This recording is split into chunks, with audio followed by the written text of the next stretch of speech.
بارحة نزلت مقطع اخواني، قلت ان الصحابة بعضهم احدهم يبغض الاخر واحدهم يقتل الاخر، وما يصير القاتل والمقتول رضي الله عنهما، سيدنا قتل سيدنا ورضي الله عنهما، مو صح، مو منطقي. فأحد الأخوة والشباب المعلقين قالوا هذا الكلام منك، وأصلا أنت قاعد تفتري علينا إحنا أهل السنة والجماعة. أخي لازم تعرف وراي رب يحاسب، رب لا يظلم في حضرته أحد، لا يظلم أبد. وراي ملائكة، وراي كتاب لا يغادر صغيرة ولا كبيرة إلا وأحصاها. وراي ما يقارب 600 شخص دخلوا إلى التشيع لثقتهم بعلاء المهدوي، فما من الممكن أكذب أو أدلس أو أفتري بالمعلومات. كل المعلومات اللي أطرحها عندي أدلة، وحافظ كتبك من الدفة إلى الدفة، واضح؟ ما من الممكن أكذب أو أدلس، واضح؟ وثاني شيء أنا الشيعي، يعني أنا مو سلفي حتى أدلس. تعالوا وياي راح أراويك مصادرك، وشوف الصحابة واحد يلعن الثاني وواحد يقتل الثاني، وانت دور وراي شوف هذا الكلام موجود عندك ما موجود. هسه اعتبرني واحد مجنون وقاعد ينصحك، شوف كتبك التناقض اللي بيها. تعالوا يا تعال. كلمة قلتها في المقطع السابق عندي دليل. شنو قلت؟ قلت عائشة قاتلت الإمام علي. تعالوا لا كتب أهل الجماعة، كتاب الصواعق المحرقة للإمام أحمد المولود السنة 899 هجري، ماذا يقول؟ بل وكان ممن يحب عليا من قاتله يوم الجمل مثل طلحة والزبير وأم المؤمنين عائشة رضي الله عني وعن المشاهدين والمعلقين. واحد.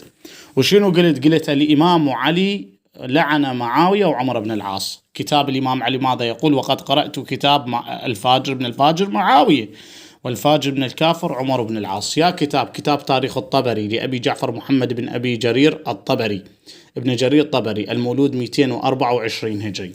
بعد شنو قلت؟ قلت محمد بن أبي بكر قتل عثمان. قال له معاوية لمحمد بن أبي بكر أي معاوية بن حكيم: إني إنما أقتلك بعثمان، أي طالب لثأر عثمان. قال له محمد بن أبي بكر: وما أنت وعثمان، إن عثمان عمل بالجور ونبذ حكم القرآن، وقد قال الله تعالى: ومن لم يحكم بما أنزل الله فأولئك هم الفاسقون، فنقمنا ذلك عليه فقتلناه.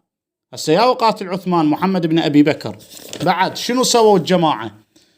وعظم ذنبه وجاعلك على مثاله. قال: فغضب معاوية فقدمه فقتله، ثم ألقاه في جيفة حمار ثم أحرقه بالنار. محمد بن أبي بكر يا القتله معاوية بن حكيم بأمر من وين؟ من معاوية بن أبي سفيان. واحد يقتل الثاني لو لا؟ فلما بلغ ذلك عائشة جزعت عليه جزعا شديدا وقنتت عليه في دبر الصلاة تدعو على معاوية بن أبي سفيان الصحابي وعمر بن العاص الصحابي. شو واحد يلعن الثاني واحد يقتل الثاني مولانا.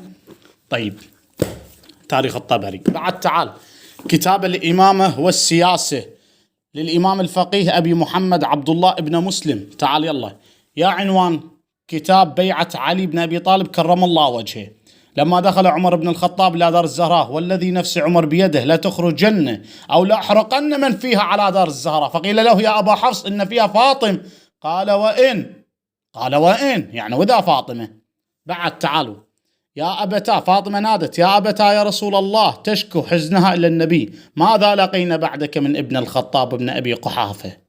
بعد: ولئن لقيت النبي لأشكونكما إليه.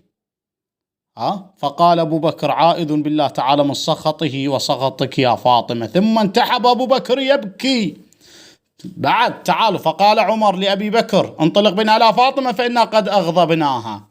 هسه عزيزي لما قلت إن عمر بن الخطاب، أو لما قلت إن علي قاتل عائشة أو عائشة قاتلت إمام علي، صحيح. لما قلت محمد بن أبي بكر قتل عثمان، صحيح. لما قلت عائشة لعنت معاوية وعمر بن العاص، صحيح. لما قلت إن عمر بن الخطاب هدد بيت الزهراء، صحيح. هذا كل هذا مصادرك.